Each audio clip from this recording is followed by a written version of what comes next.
नमस्कार विद्यार्थी मित्रांनो, माझं नाव शेखर आनंद आहे आणि हा व्हिडिओ त्या विद्यार्थ्यांसाठी आहे जे विद्यार्थी नीट, जेईई मेन्स, जे ॲडव्हान्सचं प्रिपरेशन करतात। मित्रांनो, तुम्हा सगळ्यांना माहितीच आहे केमिस्ट्रीमध्ये ऑर्गॅनिक केमिस्ट्री हा एक सब्जेक्ट आहे आणि ऑर्गॅनिक केमिस्ट्रीचे नीट, जेईई मेन्सला आणि ॲडव्हान्सला खूप सारे क्वेश्चन्स येतात।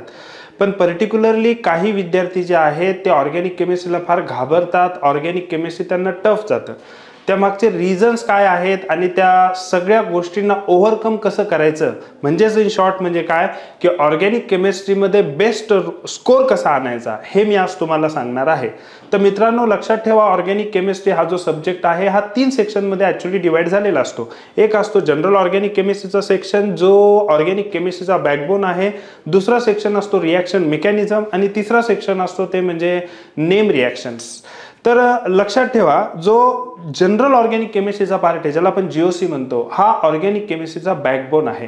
कारण तुम्ही जर एक वेळेस जीओसी क्लिअर केलं तर तुम्हाला नंतर रिॲक्शन मेकॅनिझममध्ये पण प्रॉब्लेम येत नाही, नेम रिॲक्शनमध्ये पण प्रॉब्लेम येत नाही आणि मग तुम्ही ऑर्गॅनिक केमिस्ट्रीमध्ये फार चांगला स्कोर करू शकतात।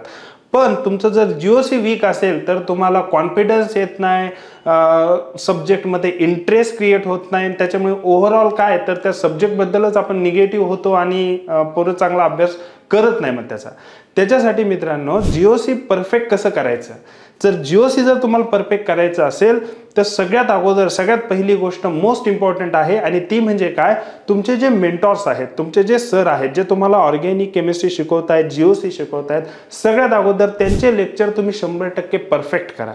एकही लेक्चर मिस करू नका, व्यवस्थित रेग्युलर लेक्चर करा।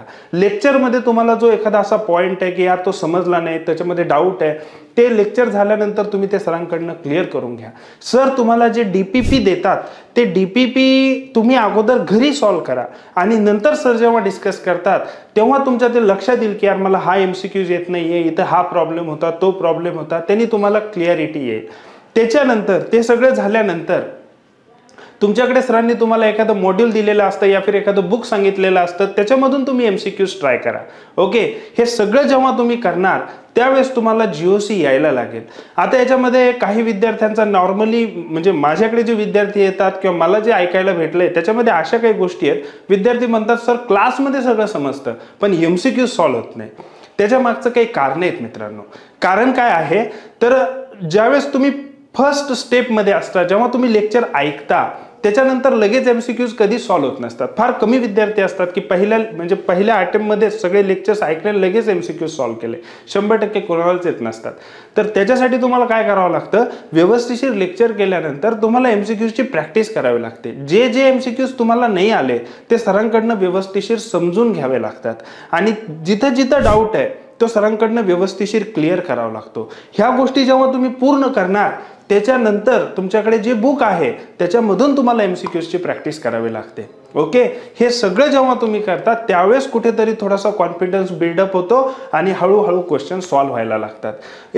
एक गोष्ट ऑलवेज लक्षात ठेवा मित्रांनो, तुम्हाला एमसीक्यूजची रेग्युलर प्रॅक्टिस ऑर्गॅनिक केमिस्ट्रीमध्ये करावी लागते।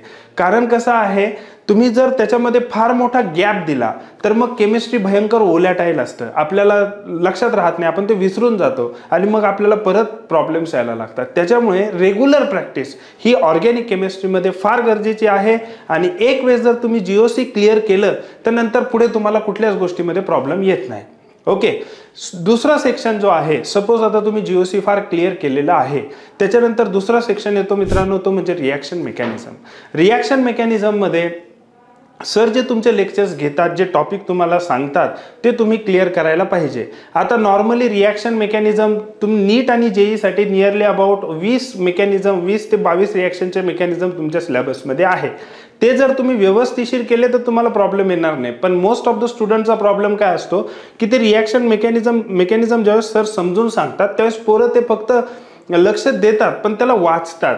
मेकॅनिझमची प्रॅक्टिस ही वाचून होत नसते, मेकॅनिझमची प्रॅक्टिस ही लिहून होत असते। तर मित्रांनो, ॲटलिस्ट 2 ते 3 वेळेस प्रत्येक रिॲक्शनचा मेकॅनिझम तुम्हाला लिहून प्रॅक्टिस करावी लागेल।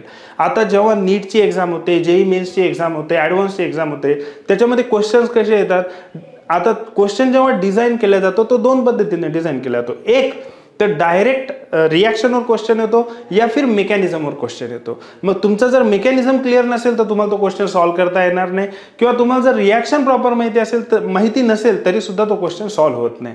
ओके, काही क्वेश्चन्स जे असतात ते मेकॅनिझम थ्रू विचारतात त्याच्यामुळे तुम्हाला मेकॅनिझम येणं फार गरजेचं आहे. ओके, तर मेकॅनिझमची तुम्ही रेग्युलर लिहून प्रॅक्टिस करा, त्याला रेग्युलर रिव्हिजन द्या. त्याच्यानंतर 100% तुम्हाला एकदा मेकॅनिझम जर क्लिअर झाला तर तुम्हाला जो तिसरा सेक्शन आहे त्याच्यामध्ये काहीही प्रॉब्लेम्स येणार नाही. आता ऑर्गॅनिक केमिस्ट्रीचा तिसरा सेक्शन आहे तो म्हणजे नेम रिॲक्शन. नेम रिॲक्शनमध्ये काय करायचं मित्रांनो, टोटल नीट जेई साठी नियरली अबाउट 50च्या आसपास नेम रिॲक्शन आहेत. ओके, आता ह्या ज्या नेम रिॲक्शन्स असतात, काही ठिकाणी डायरेक्ट नेम रिॲक्शन शिकवल्या जातात, काही ठिकाणी टॉपिक वाईज नेम रिॲक्शन शिकवले जातात.